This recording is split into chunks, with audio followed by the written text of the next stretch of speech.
Bonjour à tous, donc on va corriger les exercices comme je vous avais dit, je vais vous montrer un petit peu comment il fallait les faire assez rapidement. Il y en a 5 exercices, donc le premier c'était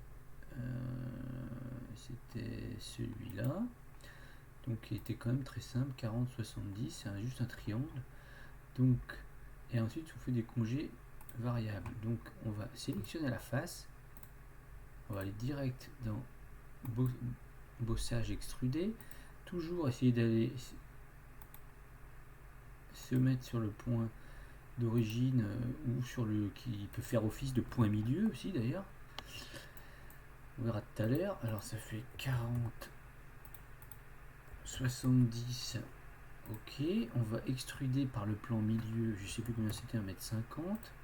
Ok, ensuite congé, on va sélectionner congé à rayon multiple, on va sélectionner les arêtes et on va lui dire 5, 8, 2, 1, voilà, hop. Voilà. Ça vous aviez compris. Mais entraînez-vous quand même à faire, hein, pour faire des esquisses rapidement. Ensuite, exercice 2, c'était celui-là, donc avec ajouter les perçages M6. Donc alors 45, 80, 20. Alors 45, on va faire hop, enregistrer, nouveau, nouvelle pièce, plan de face. Alors là, on sélectionne bossage. Et là, moi ce que j'aime bien, c'est vu que c'est quand même une pièce un petit peu symétrique, c'est comme ça, comme ça, comme ça. Là, on peut sélectionner là parce qu'elle n'est pas horizontale. On clique sur l'arête, sur la ligne, on sélectionne horizontale. Ensuite, on peut sélectionner la ligne, laisser appuyer sur CTRL, sélectionner point d'origine et il va nous proposer point milieu ou coïncidence. Point milieu. On met les cotations 45, 80 et 20. Ok, l'esquisse est noire, on peut sortir, valider, et elle fait 25 de large. Ok.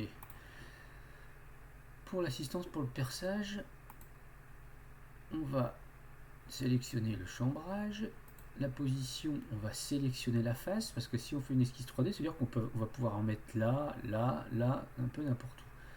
Mais c'est un petit peu compliqué. Donc on va sélectionner la face ici. On va lui dire, là, on veut que ce soit centré ici sur la hauteur. On va faire échappe, cotation, on cote par rapport à ici 25, et pour qui, là c'est toujours bleu, on peut lui dire que ce point là et bouton droit sélectionner le point milieu sont coïncidents. Le point de rencontre, non, même pas, ça marche pas, ça ne marche pas. Alors ce qu'on fait, c'est qu'on va faire une ligne de construction, on va sélectionner le point milieu. Hop, c'est bon, c'est déjà noir parce que celui-là j'avais déjà bien placé. Ensuite, on va revenir dans le type. On va choisir norme ISO, 6 pans creux par exemple, M6, serré, ou normal ou avec jeu, la longueur du perçage, donc 25. Ok. Ensuite, pour répéter toute cette fonction-là, on va faire répétition linéaire. La direction, on va prendre une arête, l'arête qui est en diagonale. On va aller fonction efface, sélectionner ça, et on va mettre à 30. Ah non, c'est pas ici, c'est ici 30. Je sais même pas ce que c'est ça. Oui, c'est la direction 2, si jamais on veut faire une autre direction. Donc comme ça, il répète dans la bonne direction. Si j'avais pris cette arête là, eh bien, il aurait répété dans la matière. Donc c'est pas terrible, c'est pas ça qu'on veut, c'est que ça reste. Et ici, on change le sens. Ok. ok, voilà, c'était l'exercice 2. L'exercice 3, qui était l'exercice 4, c'était celui-là. Donc celui-là était facile, je vais vous le faire vite fait. Vraiment très vite fait. Je supprime tout ça. Hop. Hop. Toujours plan de face. Et vous montrer une autre technique après. Hop, hop, hop. Voilà. On dessine la forme à peu près. Voilà. Ici, on peut dire que on sélectionne avec CTRL les deux lignes. Elles sont égales. Ici, ça fait 60. Ici, ça fait 75. Il faut quand même coter ça, ça fait 15. Voilà. Et la largeur, ça fait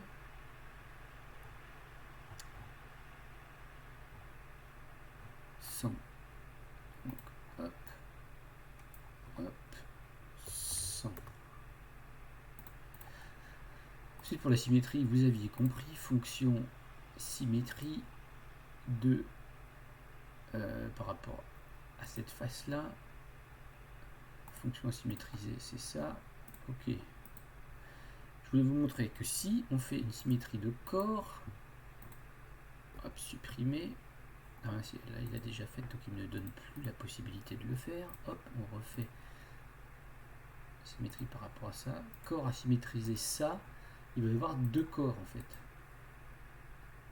Ici. Non, parce que j'ai fusionné. Fusionner les pièces.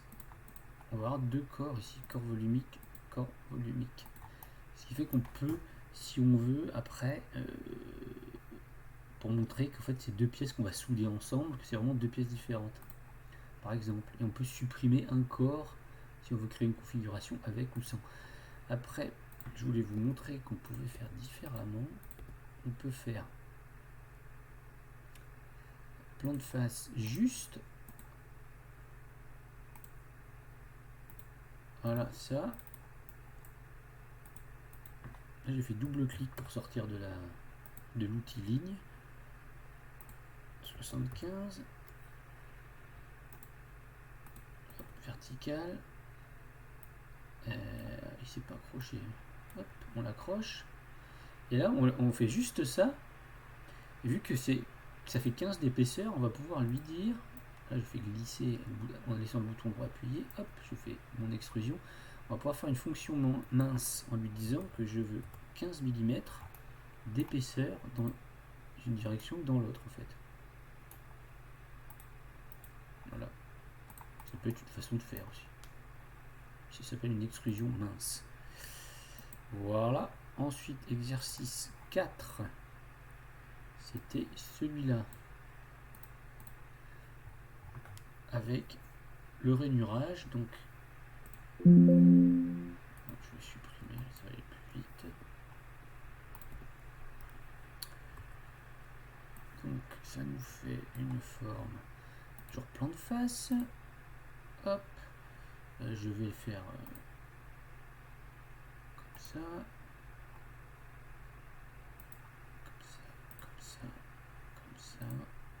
Comme ça.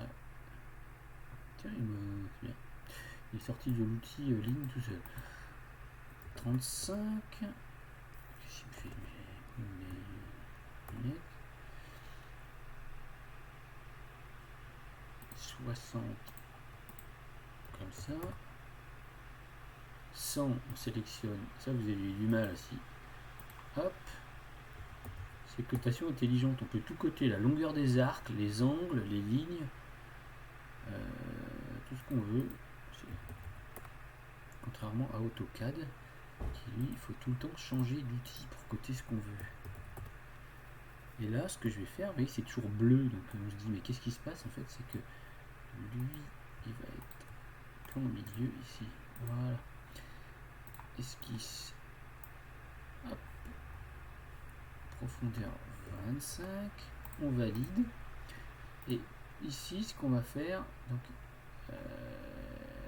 esquisse, on va faire notre rainure droite, on va la faire de travers tout de suite, parce que si on la fait droite, on pourra plus la tourner après. Après, il faut enlever ça. On peut cliquer sur la contrainte, l'esquisse, et faire supr pour pouvoir ensuite la tourner. Donc ici, on veut que ça fasse 40 en diagonale. Si vous voulez bloquer la cotation, vous appuyez sur bouton droit, vous voyez la souris, et le bouton droit qui est en bleu. On clique dessus, tac, c'est verrouillé. Donc on met 40, ça fait 6, ici ça fait 12, le côté ou le centre ou l'arc, 20, ici ça fait 25. Entraînez-vous à les refaire, hein, parce que la prochaine fois on va faire d'autres pièces. Il faut être à l'aise avec à travers tout. Hop. Enlèvement de matière. Voilà. Il faut être à l'aise avec les esquisses, les bossages, les extrusions.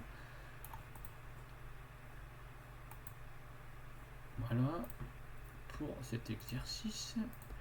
Et pour le dernier, c'était donc celui-là.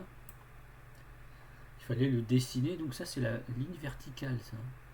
Il y en a qui n'avaient pas vu, après, c'est pas grave. Le tout, c'est que ça fasse les bonnes cotes, mais le truc, c'est que cette pièce doit être posée comme ça dans l'assemblage final. Donc, on préfère la dessiner comme ça, dans cet ordre-là. Donc, toujours plan de face, plan de droite, on va changer pour le fun. Donc, vertical. Là, on va là-haut. Ici, c'était perpendiculaire. Ici aussi, là, il nous propose, hein, et c'est vraiment pas compliqué. On dit OK, là, double clic et je sors. Je vais chercher le bout et je le mets ici. 25, comme tout à l'heure, là je bloque la souris, je suis sûr qu'il ne va pas m'embêter. 75 entre là et là. Et hop, 75 ici. 12 mm. Plan milieu, là c'est important parce qu'on veut bien utiliser le plan de droite. Donc on va faire c'est que 12 mm. Ici, on va se mettre sur cette face là. On sélectionne la face, on fait une première esquisse qui va donner l'esquisse dont on va enlever la matière. Donc ça fait 6. On peut sélectionner le point milieu, le point d'origine vertical, comme ça on le bloque en X, il peut pas aller à gauche ni à droite. On peut faire pareil ici, bouton droit sur l'arête, sélectionner le point milieu, contrôle, centre, horizontal. Voilà, il n'y a pas de cote, on l'a contraint géométriquement. OK, et là il va lui falloir lui donner une direction. On va utiliser le plan de droite. Donc une spline par exemple, il faut qu'elle aille ici, sur l'esquisse d'en haut, il faut qu'elle rejoigne notre autre esquisse, qu'elles aient un point commun. Ensuite on va sélectionner les deux avec CTRL, on va faire fonction enlèvement de matière par balayage, et ça marche. Vous voyez, pas besoin de faire une esquisse ici. Par contre, si on avait voulu, par exemple, que ça devienne un carré, un losange,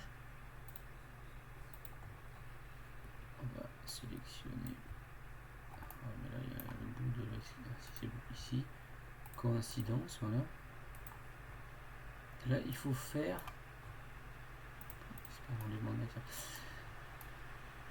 Il faut faire, c'est plus enlèvement de matière par balayage, mais enlèvement de matière par comment ça s'appelle déjà, c'est celui-là, par lissage. Donc là il lui faut deux profils, ce profil-là, et des courbes guides. Donc, cette courbe. Et le problème, c'est que ouais, ça dépend après si c'est trop compliqué, il y arrive ou il n'y arrive pas. Il n'y arrive pas.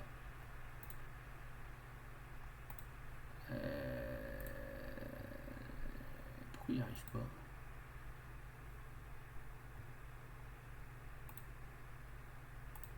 Pourtant, je sais pas, un truc qui lui plaît pas. Enfin bref, si on veut faire un enlèvement par lissage, c'est comme ça, il faut deux profils et des courbes. On peut faire plusieurs courbes, plusieurs directions. Alors, je peux essayer de faire ça. Ah mais là je vois plus. C'est pas comme ça, c'est pas comme ça, on va ici.